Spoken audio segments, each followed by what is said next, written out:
So the reason why I ended up studying financialization as a topic and changing corporations was, a couple of offhand comments from Jeff Pfeffer. So if you ever spend time with him, you realize that he's like one of the smartest people you'll ever meet. He's a deeply insightful guy. And, just that on a whim, he said, there's a lot of hostile takeovers going on here in the 80s. And I think this is probably companies that are trying to screw over their employees and steal their pensions. Why don't you go find out if that's true? And that stray comment sort of sent me on a 20-year trajectory to try to understand how is finance shaped both the corporation, but also the broader American economy.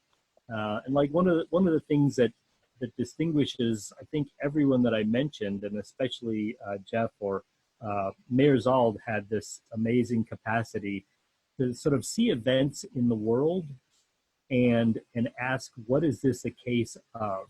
So they don't just read, oh, interesting recount in Florida. They say, well, what does this recount in Florida have to say about the nature of democracy and technology and demographic shifts? And they had an ability to sort of to see what was going on in the world as an instance of something that we might be able to explain. And given that organizations are so central to so much of what happens in the world today, they would, Mayer had this ability to say, look at this. This completely exemplifies this important process. Or conversely, look at this. This should not happen. This is the opposite of what should happen. And so they could sort of see events as the starting point for this journey to figure out something bigger. And I just really admire that. The Mayer had this amazing turn of mind to be able to do that. And I think that's had that along.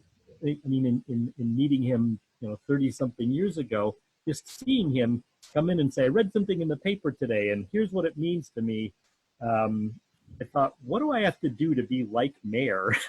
Like, what would it take to be able to view the world with this lens that allows you to sort of conceptualize it as not just a bunch of stuff happening, but having some logic to it? And to me, that's a really nice turn of mind for a researcher to be able to recognize not just, oh, Uber is cheap, but say, oh, Uber represents a shift in the nature of labor markets. It's going to change corporate capitalism. So that to me is probably the biggest thing.